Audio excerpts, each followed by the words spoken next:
Você já parou para pensar que muitas coisas podem não existir e ser somente uma crença ingênua? Um monte de coisa. Por exemplo, agora na época do Covid. Uma coisa que ter de falar sobre vírus nos trouxe é a completa ignorância que nós temos a respeito da natureza, do que seja o bioma, a nossa própria constituição humana, o nosso corpo físico, porque até onde eu tenho a vaga noção, os vírus sempre permearam a nossa vida, o nosso organismo, só que realmente tem a tal da imunidade. Mas tem também aquele vírus que ele é mais agressivo. Eu estava assistindo Grey's Anatomy e em 2014 já se falava em coronavírus. Eu só vi falar agora, que estou assistindo atrasada. Quando eu cheguei na 14ª temporada, parece que foi em 2014, ou perdão, 11ª temporada, foi em 2014, e lá já se falava em coronavírus.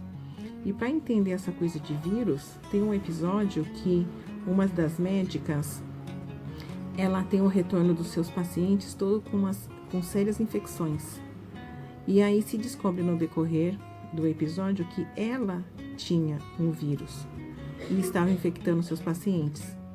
E lógico que os pacientes ainda mais cirúrgicos, né, que eles falam muito de cirurgia, foram contaminados pelo tipo de vírus que ela tinha, e muitos deles vieram a óbito, e ela entra em crise e faz um tratamento, porque sempre foi assim em vírus. A gente sempre porta vírus. E tudo depende da nossa imunidade e do conhecimento que a ciência já tem, tanto é que por isso que se tem vacinas. Por exemplo, eu tenho 3 irmãos e nós somos toda escadinha. Nós somos pouca diferença de idade. E a minha irmã, caçula, pegou um sarampo, minha mãe diz, quando ela tinha 1 ano e pouco. Eu devia ter quase 3, meu irmão 2. Enfim, ela disse que pegou e nós todos crianças, eu e meu irmão não pegamos, graças a Deus não tivemos sarampo até hoje. E é bom não ter, porque diz que essas doenças que geralmente acometem na infância, na fase adulta, especialmente na fase da velhice, é muito agressivo e essas doenças matam, né? Então é a história do vírus. Minha irmã teve o vírus do sarampo, nós, por cargas d'água, tivemos imunidade, assim como o coronavírus. Quantas pessoas estão portando o vírus e está assintomático? Porque todos os vírus sempre foram assim. Se você estiver bem, ou sei lá, gente, eu não entendi nada, né, de medicina, de ciência, de corpo, mas se você tiver sorte, você porta o vírus e nem fica sabendo. O problema agora é esse vírus, né, que ele tem, parece que uma agressividade maior, e nós, por uma série de contextos, estamos muito fragilizados e podemos vir a óbito por causa dele.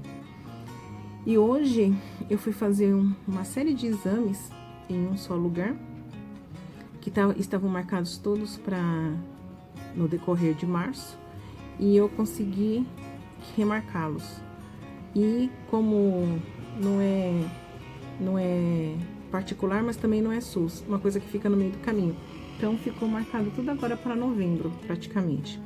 E hoje eu já consegui agrupar uns 4 tipos de exames semelhantes. Eu consegui, pela graça de Deus, as consultas próximas. Aí eu fui nessa consulta e na volta já peguei um trânsito, porque já era mais de 3 horas da tarde.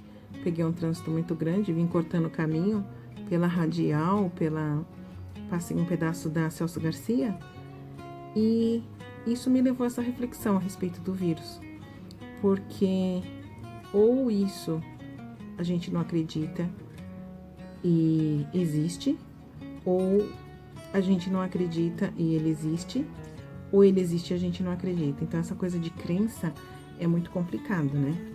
Porque eu vejo pessoas realmente descrentes a despeito de qualquer ocorrência ou de qualquer informação que está se vinculando a plenos pulmões.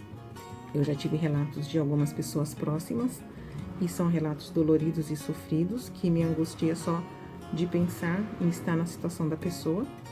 Alguns casos de óbito, outros de grave internação e outros que não ficaram sintomáticos, mas os sintomas deram para que permanecesse em casa. Eu não quero isso para mim, mas eu, graças a Deus, creio ter atingido uma maturidade para fazer igual mais ou menos Jesus. Eu já saí para socorrer, entre aspas, pessoas, porque também acho que como Jesus abraçava o leproso, se eu tiver que abraçar um contaminado, isso não vai ser problema, porque eu tô indo ao encontro do outro sofrendo. Fora isso, eu me lembro muito como hoje eu me lembrei, porque quando eu saí da Radial e não queria pegar a Marginal para ver se eu tinha um caminho mais rápido, tava muito trânsito, e também para mim agora tudo é muito trânsito, porque quando você não sai de casa você desacostuma, mas tava mesmo muito trânsito. Aí eu peguei um trecho da Celso Garcia e passei pelo Largo da Concórdia. A única coisa que me veio à mente, com aquele sol escaldante, aquela poeira e o suor que eu tava, é olhar e lembrar da passagem que Jesus chorou por Jerusalém. Porque se tudo que está sendo vinculado na mídia, essa doença, que se não for coronavírus ou tiver outro nome, está matando, é desolador ver o tanto de pessoas andando no Lago da Concórdia, completamente alheio à possibilidade de uma verdade e andando despreocupado como se tudo fosse uma grande mentira, ou simplesmente porque eu não acredito naquilo, aquilo não existe. E aí eu me lembrei muito dessa passagem bíblica que Jesus chora por Jerusalém, porque é um povo que ele veio buscar, um povo que ele veio se dar a conhecer, e o povo não o recebe, e o povo não acredita, e ele vê com toda a grandeza e sabedoria de um Deus, aquele povo sem pastor que não quer. E aí realmente, quando a gente alcança ou pensa ter alcançado, como eu penso ter alcançado, algum tipo